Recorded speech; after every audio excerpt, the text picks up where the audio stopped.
नमस्कार दोस्तों, स्वागत है आपका हमारे चैनल वार्तालाप में। आज हम बात करेंगे भारत के पहले राष्ट्रपति डॉक्टर राजेंद्र प्रसाद के जीवन के बारे में। जानेंगे उनके संघर्ष, उपलब्धियों और एक ऐसी घटना के बारे में जब उनकी उत्तर पुस्तिका देखकर एग्जामिनर ने क्या कहा था। वीडियो को अंत तक देखें और हमारे चैनल को सब्सक्राइब करना ना भूलें। डॉक्टर राजेंद्र प्रसाद का जन्म 3 दिसंबर 1884 को बिहार के जिरोदई गाँव में हुआ था। उनके पिता महादेव सहाय संस्कृत और फारसी के विद्वान थे, जबकि उनकी माता कमलेश्वरी देवी वे एक धार्मिक महिला थी। राजेंद्र प्रसाद की प्रारंभिक शिक्षा उनके गांव में ही हुई। बचपन से ही उनकी बुद्धिमत्ता और मेहनत की चर्चा होने लगे थे।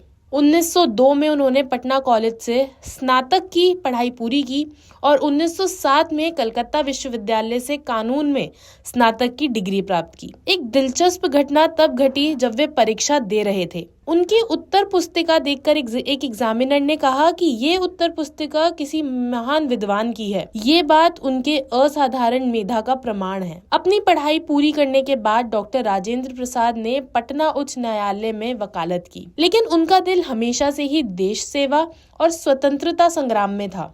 1911 में वे भारतीय राष्ट्रीय कांग्रेस में शामिल हुए और महात्मा गांधी के नेतृत्व में असहयोग आंदोलन में सक्रिय भाग लिया। 1934 में बिहार में आए विनाशकारी भूकंप के दौरान उन्होंने राहत कार्यों का नेतृत्व किया और गांधी जी के निर्देश पर सेवाओं में जुट गए। वे कई बार जेल गए और भारत छोड़ो आंदोलन में भी महत्वपूर्ण भूमिका निभाई। स्वतंत्रता संग्राम में उनकी भागीदारी ने उन्हें एक प्रमुख नेता बना दिया। 1946 में डॉक्टर राजेंद्र प्रसाद को संविधान सभा का अध्यक्ष नियुक्त किया गया था। उन्होंने भारतीय संविधान के निर्माण में महत्वपूर्ण भूमिका निभाई है। 26 जनवरी 1950 को जब भारत गणराज्य बना तो डॉक्टर राजेंद्र प्रसाद को देश का पहला राष्ट्रपति चुना गया। वे 2 बार राष्ट्रपति बने और 1962 तक इस पद पर रहे। राष्ट्रपति के रूप में उनके कार्यकाल के दौरान उन्होंने देश के विकास के लिए महत्वपूर्ण कदम उठाए हैं। उन्होंने शिक्षा, स्वास्थ्य, कृषि और उद्योग के क्षेत्रों में सुधार और विकास की नीतियां बनाई हैं। उनकी नेतृत्व क्षमता और निर्णय लेने की क्षमता ने उन्हें एक सफल राष्ट्रपति बनाया है। डॉक्टर राजेंद्र प्रसाद का जीवन सादगी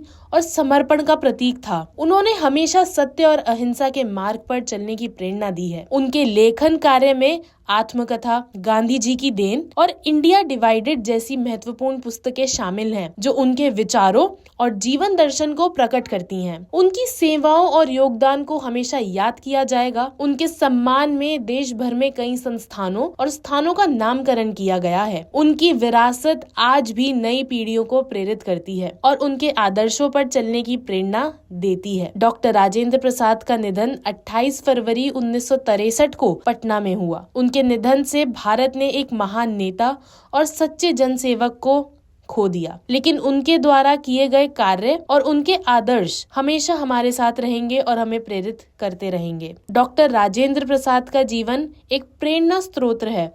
उनकी विद्वता, देशभक्ति और सादगी ने उन्हें भारतीय इतिहास में एक विशिष्ट स्थान दिलाया है। वे एक सच्चे जनसेवक और राष्ट्रभक्त थे, जिन्होंने अपने जीवन का हर पल देश की सेवा में समर्पित किया। उनकी जीवन गाथा हमें ये सिखाती है कि सच्ची सफलता मेहनत, ईमानदारी और समर्पण से ही मिलती है। अगर आपको ये लेख पसंद आया हो तो इसे शेयर करें और हमारे चैनल वार्तालाप को सब्सक्राइब करना ना भूलें। आपके विचार और सुझाव हमें कमेंट बॉक्स में जरूर दें। धन्यवाद।